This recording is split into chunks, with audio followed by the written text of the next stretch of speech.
Some people say to, my gosh, what's the word? To, like, when just sit in water, like overnight. Oh my gosh, like, what's the word? How do I say that?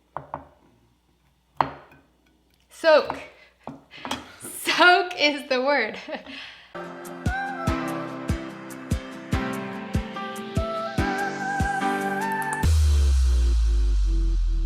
Hey everyone, I'm Sav and this is Lagom Eats. Today I'm going to be showing you how to make bone marrow. It's a quick and easy appetizer but looks super fancy. We're going to roast the bone marrow and then spread it on bread with pickled serranos and onions. Your guests will be thoroughly impressed. Let's take a look at the ingredients. We're going to be using 4 marrow bones, 1/4 of a red onion, 6 serrano peppers, a crusty baguette, 1/2 teaspoon of sugar, 1/2 cup of white vinegar, a cup of water, some sea salt, a teaspoon of kosher salt, and some parsley to garnish. Let's get cooking. We'll start by pickling our onions and serranos. We'll cut up our red onion, and we just want very thin slices here. Kind of up to you how you want it to be sliced, but just like thin slices like that. So obviously we're not really doing a true pickle on these guys. We're doing a quick pickle because this is a quick and easy appetizer recipe. So it's only gonna take less than an hour for them to pickle. If you do want to leave it in for longer, that's great. It'll be even more flavorful. All right, let's chop up our serranos. We're just gonna, again, do really thin slices with these. These are very spicy, way more spicy than your jalapenos, so little slices, because one bite of these is extremely hot. Don't want to kill your guests. All right, so now we're gonna take our water and pour in our vinegar. Like I said, we're not really pickling these guys. If we were gonna do that, we would let all these ingredients simmer over a stove so all the flavors can melt. But again, this is a quick and easy recipe, so not doing all that. Take a teaspoon of your salt and 1/2 teaspoon of sugar. We'll mix all this together.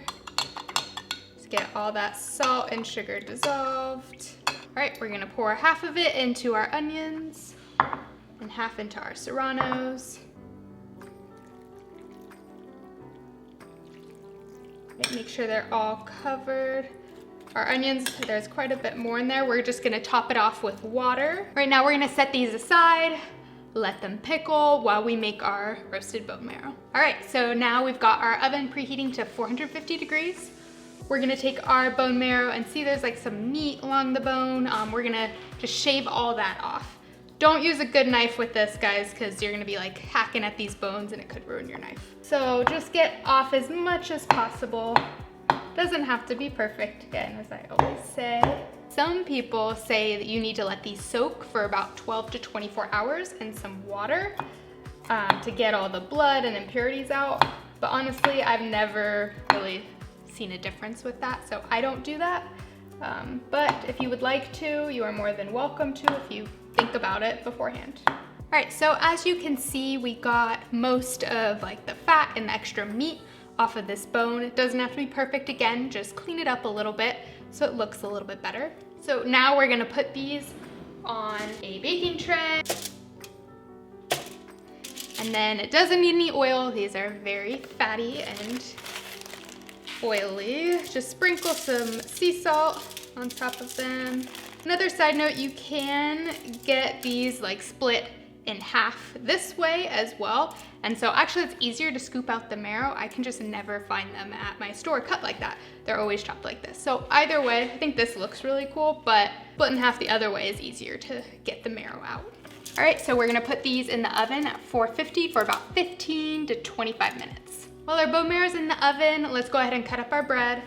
We're just gonna cut them up into little, like probably 1-inch thick pieces, like that.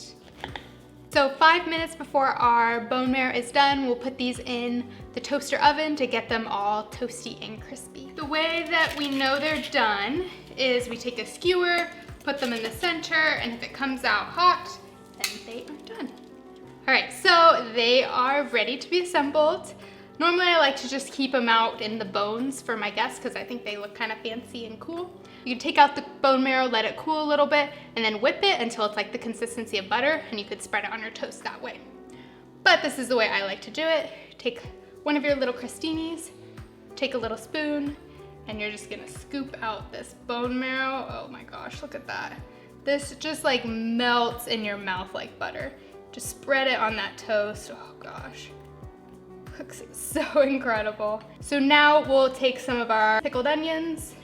So you want some kind of acid on top of this bone marrow because it's super rich, so you need something to cut through that fat. Let's take one of our serranos. Now guys, these are super, super hot. My husband loves heat, loves spice, and he even said, oh my gosh, these are like really hot. So don't put too many of these on there. Start slow. If you don't like a lot of spice, maybe don't eat these. All right, let's garnish with a little bit of parsley.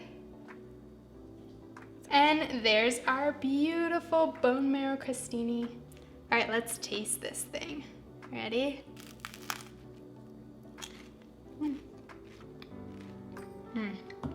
That bone marrow is just like butter. It tastes incredible and just melts in your mouth. But then the vinegar from the onions and the serrano just cut through that, so it's not super rich.